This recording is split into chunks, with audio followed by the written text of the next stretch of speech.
Early signs of magnesium deficiency include loss of appetite, nausea, vomiting, fatigue, and weakness. As magnesium deficiency worsens, numbness, tingling, muscle contractions and cramps, seizures, personality changes like apathy, lack of emotion, depression and anxiety, abnormal heart rhythms, and even coronary spasms can occur. Other than osteoporosis, which takes a very long time of low magnesium to happen, this list of problems sounds suspiciously similar to the list of low potassium symptoms. What gives? Well, I'll explain and stay to the end for another contest.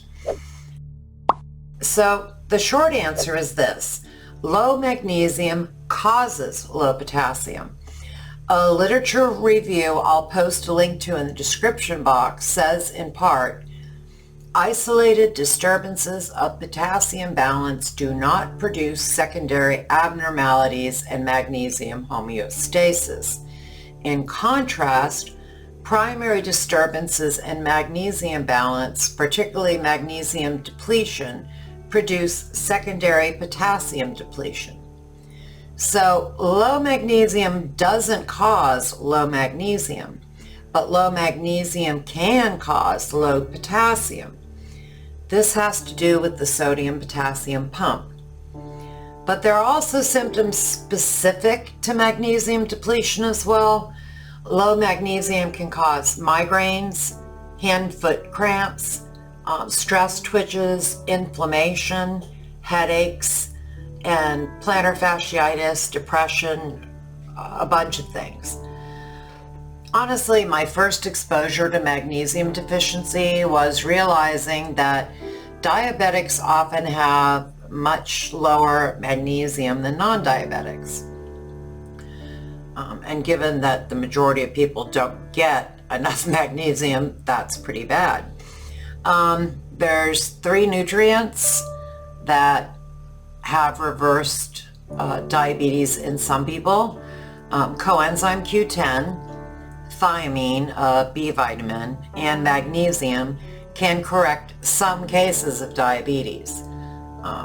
Not mine. I tried them all, believe me.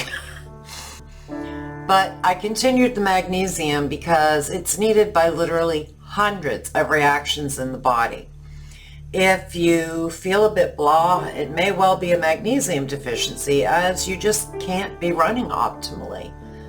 75% of people, even non-diabetics, do not get enough magnesium. The RDA is around 400 milligrams a day. There's 2 main reasons for this. Much of our soil is mineral depleted, and most of what we eat is processed food in which the processing removes most of the mineral content. I can rant about both of these topics at length, but we'll save that for another time. Diabetics are even lower than the regular deficient folks. Of the many things I tried before finding out how to reverse my diabetes, magnesium is one I kept even though it didn't fix me, as I knew I was probably deficient. Taking magnesium supplements can be a bit problematic. Many sources are not well absorbed. Basically, they run right through you. Milk of magnesia is handy if you're constipated, but not so much if your intention is to keep that magnesium inside of you. Years ago, I ran across some research showing that topical application of magnesium raised serum levels, so initially I chose that route. Epsom salt is dead cheap, and spraying it on meant I not only wouldn't get the runs, but also wouldn't have to swallow another damn pill. I was on a lot of meds then, and it's probably why I kept it up even though it didn't help my diabetes. The reason I hoped it would is because magnesium is involved in literally hundreds of biochemical reactions in the body, including many necessary for glucose metabolism. Basically, I just poured some Epsom salts into a spray bottle and added water and shook it up. And if you ask me how much, well, I'm haphazard about it. If I put too much in it, it won't all dissolve, which is fine. I'll just use less next time. The next time I top it off. If it doesn't make my skin feel that way, I know it's not enough and add more. And you're probably wondering what that way means. Well, you know how it feels when you swim in the ocean and the seawater dries on your skin? That's how it feels. I don't mind the feeling, so I sprayed it all over my body after every shower. Some who don't like it spray it on a half hour before they shower to give it some time to absorb. And of course, Epsom salts are a traditional bath additive anyway, whether for the whole tub or a foot bath. Heck, years back when we had an above ground pool, I even added Epsom salts to that regularly along with the chlorine and algicide. The downside of my method is I can't tell you how much to take, as I have no idea how much I was getting then. I just enthusiastically sprayed it all over. And some folks really don't like how it feels and may be better off with oral supplements, but you definitely want ones that don't cause the runs. If you're in the Eat Like a Bear group, you know Anna Sewell. If not, well, she's a brilliant friend who has studied magnesium much more than I have. She takes at least 800 milligrams with each meal.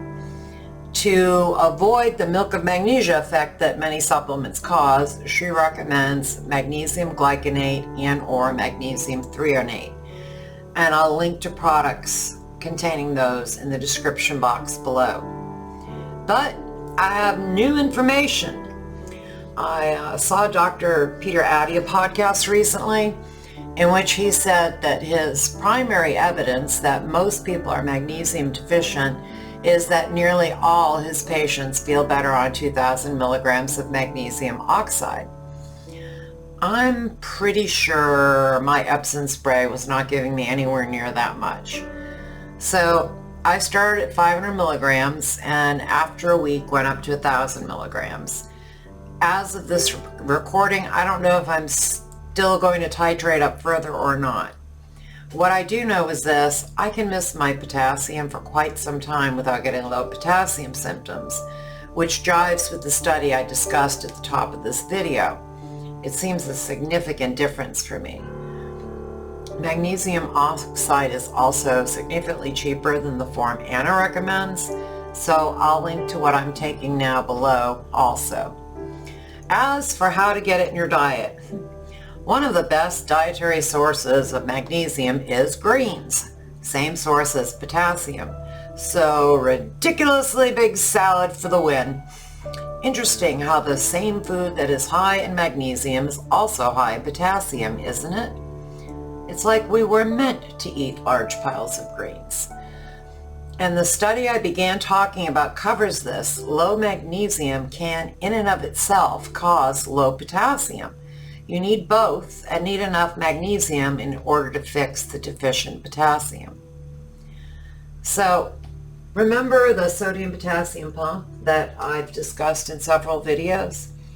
Each cycle of this enzyme moves 3 potassiums from inside cells out to the interstitial fluid and 2 potassium inside, keeping intracellular potassium high and extracellular sodium high, because that's how our bodies work best. But in order for this to work, this is an enzyme that makes the sodium potassium go where it needs to go. Well, remember when I said that magnesium was necessary for hundreds of reactions in the body? This is one of them. The sodium-potassium pump can't work without magnesium. We need a bunch of magnesium right here to keep this pump going. So if you don't have enough magnesium, potassium can't get into your cells. It stays out in the serum where the kidneys throw the excess away to avoid it getting dangerously high, instead of storing it for when the serum level is too low. As for getting lots of magnesium in diet, I recommend the ridiculously big salad, which is the primary meal type I used while reversing my diabetes. Here's a video in which my friend Amanda Rose explains the RBS, and I'll see you over there where you can kick diabetes to the curb. And here's the contest I promised. So put your answer to this question in a comment below, and I'll randomly choose from the correct answers, and you can win one of these journals. So here's the question. What hormone can we train to regulate our hunger?